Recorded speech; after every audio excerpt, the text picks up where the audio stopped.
In his Nicomachean Ethics, isn't that fun to say, Nicomachean Ethics? How often does one get to say that publicly? Maybe John Clopaz does his work as a professor. Nicomachean Ethics. In it, Aristotle wrote about what he called, and I may be pronouncing this wrong, eudaimonia. Sounds like something you might use to sanitize dangerous places, but it's not. It's his word for happiness, something that wasn't joy per se, but a deeper thing. The aim of, quote, all knowledge and every pursuit, he would write. All of it, all of life, he said, aims at some good. And that good is the same for people of every walk of life. Everything he wrote aims at happiness. What we mean when we use and say that word, however, is another matter. For some, he wrote, happiness gets confused with, quote, some plain and obvious things like pleasure, wealth, or honor. That's true, of course, the confusion. It catches us up in it all the time. I mean, who doesn't love pleasure? The pleasure of a warm bath on a cold day or chocolate chip cookies fresh out of the oven or a great foot massage, fill in the blank. But it has its limits. An eternal back rub, as Forrest Church used to say, my minister, one of them growing up, an eternal back rub would be hell, not heaven. And a life that's in pursuit of pleasure isn't enough, not for me. It isn't pleasurable, not in the way other things in life are. But more about that later. And most of us are completely delighted with honor, which I take to mean the respect and recognition of our peers. That experience or reality can be a powerful affirmation of our work and of our ability to create and hold meaningful relationships of trust and common work. At least that's the way it's always felt for me. But honor is fickle too. Some of the greatest lives, some of the bearers of the greatest new truths have not found honor among their peers. So honor is nice, but not the key to happiness. You can't build your life on that. And wealth too, of course, has its ups and downs. Maslow rightly pointed out that there is this hierarchy of need, and we need the basic ones to be covered, to be free, to reach for, to think about, to have room for the higher needs. To dream and to delight in self-actualization is almost impossible on a hungry belly or for a person who spends their days living on the streets, for instance, in constant vigilance and broken nights of rest, never at peace for long. Do a night on the streets with the faithful fools if you doubt how fast it drops you down the hierarchy of needs. But as one billionaire said to a friend of mine, I can only wear one pair of pants at a time. Marginal utility, in other words, gets pretty damned marginal. And so it probably won't surprise any of you that studies have shown that happiness goes up with wealth while it's taking care of basic needs and allowing us security, and it plateaus much sooner than you would think. And then it starts a gradual drop. Sooner, I think, than many of us would think also. It buys a lot, But at a certain point, it can't add to your joy, that extra set of pants, can it? And it doesn't buy, well, the Beatles reminded us, it doesn't buy a lot of things. It can't buy you love, for instance. Not real love. So material wealth and physical comfort and honor, they do all contribute to our happiness, but as the philosopher would say, in moderation. What then? What's the recipe for this thing that we all yearn for and orient our lives around seeking? Well, in the last decade or so, finding this out has gotten pretty scientific.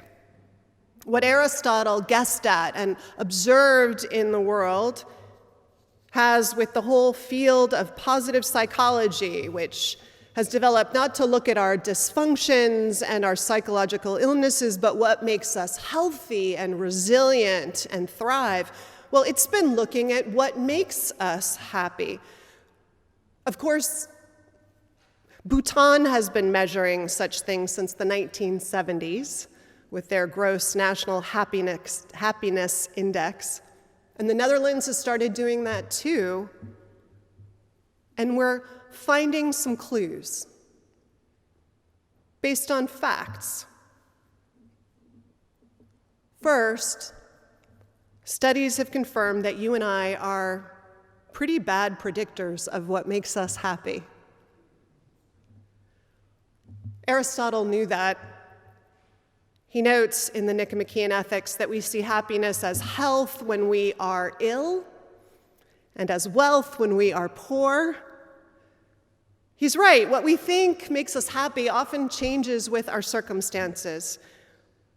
But also that things we thought would make us happy, when they come to us, often don't give us the joy that we thought they would. And what we thought would make us miserable, if it comes to pass, doesn't often banish quite as much joy as we thought it might. The promotion at work that we thought would make us feel great doesn't have a long-term effect, not the one we hoped for. And being fired wasn't so awful or devastating to our general well-being as we thought it might be.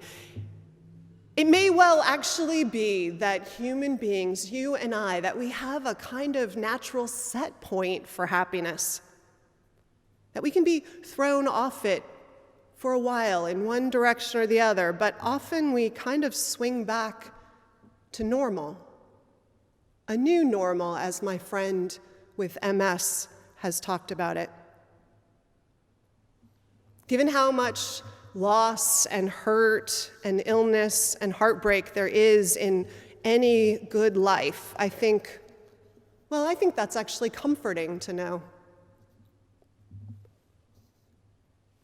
We do know a little bit more about what makes us unhappy. What for sure pushes our happiness meters lower is something that the wise teacher, the Dalai Lama, calls the comparing mind.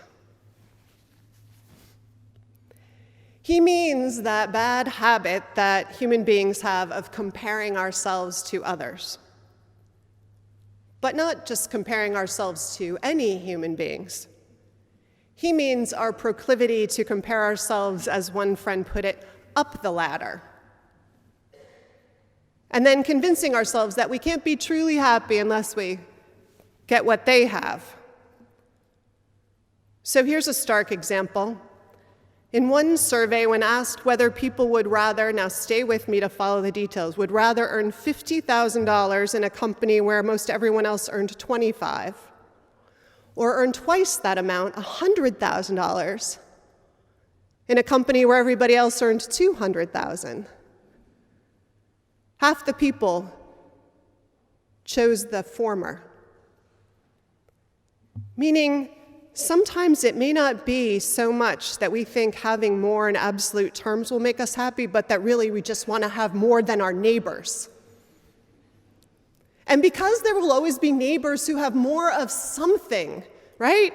better looking, smarter, faster, more powerful, better six-pack abs, funnier. You get the idea, because there's always someone who will have more. Comparing ourselves up the ladder to the best possibilities, well, it's this ever elusive and receding target as long as we indulge in that comparing mind. Maybe a better comparing mind is the one that looks down the ladder, a rung or 100, to remind ourselves of what we do have, or looks squarely at our lives as they are and takes stock. One that provokes us to gratitude. All of which reminds me of something I read years ago in The Art of Happiness that was written by Howard Cutler and the Dalai Lama. They both recalled this interview with Christopher Reeve. Reeve was reflecting on his life and how his infamous accident while horseback riding left him quadriplegic, as many of you remember, unable to breathe without even a ventilator. And in the interview, Reeves said he understandably suffered incredible depression and despair after the accident. But he went on to say that what pulled him out of it was when he began to focus not on what he lost, but on what he did have. When it started to occur to him the incredible supportive family that he had around him, and the blessings of modern medicine that still held out hope for a cure and had allowed him to survive, and how glad he was that he had the functioning of his mind after the accident. And sure, at times, he said he was struck by pangs of jealousy and sadness, but he said, I realized the only way to go through life is to look at your assets. What could Christopher Reeve do? What assets did he have? Well, he could champion the cause of survivors of spinal cord injuries. He had the fame to do that. He could use his fame to raise funds for research. He could offer his own sweet body to the more experimental attempts to reverse the damage suffered in such injuries, which he did. He could still work as an actor.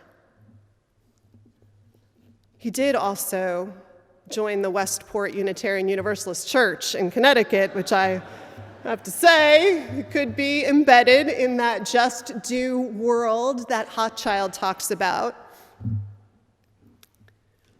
There are all kinds of things studies and philosophers and religious leaders have identified that add to your happiness and to mine. Scientific studies say fresh flowers make us happier.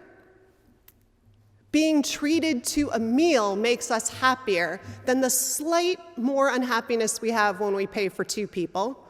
So a world of more happiness involves alternating treating, just in case you're interested in small ways you can maximize gross national happiness. Helping others makes us happy. All those things in Hochschild's description of what it means to be in that farming community in Maine, right? All of that actually, of course, makes us happier. We live longer, right? When we're connected in this web of care that has trust and give and take. Hell is other people, Sartre said. But heaven is other people too, I think. Learning new things makes you and I happy. Laughter does. I'm sure many of you know by now that making your face smile, even a fake smile, makes us happier. Aristotle thought activity of the soul in accordance with virtue was the key to happiness, that being good made us happy. And I know I'm a minister, and I know I'm meant to say that, but I do agree with him. Did you know that in Chinese, in the Chinese language, the word for the highest of human good, Jen, I hope I'm saying that right, is also the word for true personhood. Goodness linked with full humanity in one ideogram, inextricable.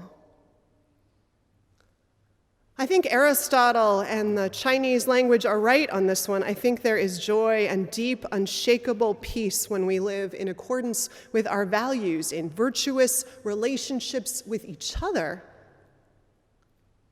I'm thinking I should take a billboard out in Washington, D.C. with that on it. Do what you can, be who you are, want what you have, love who you are with, Forrest Church said at the end of his life as his recipe for happiness. Indeed. What makes us happy? I'm pretty sure when you get right down to it, happiness is, well, this. When we can leave anxiety at bay and quit the comparing mind. When we can embed ourselves in virtuous connections with others and be here, just here, right now. Some version of this, my good friends, I'm pretty sure is as good as it gets. And damn good, actually, if we're honest about it. So heading into the Thanksgiving season, which is all about harvests of the fields from this year, I invite us to take in the harvests of our lives, body, mind, spirit, the this moment harvests of our lives. And in that spirit, I leave us with the words by UU poet Lynn Unger, who writes this. I have been trying to read the script that is cut in these hills, a language carved in the shimmer of stubble and the solid lines of soil, spoken in the thud of falling apples and the rasp of corn stalks, finely bare. The pheasants shout it with their rusty creak as they gather in the fallen grain, and the blackbirds sing it over their shoulder parting, and gold leaf illuminates the manuscript where it is written in the trees. Transcribed onto my human tongue, I believe it might sound like a lullaby or a child's prayer before bed. Across the gathered stillness, simply this. For all we have received, dear God, make us truly thankful. So may it be.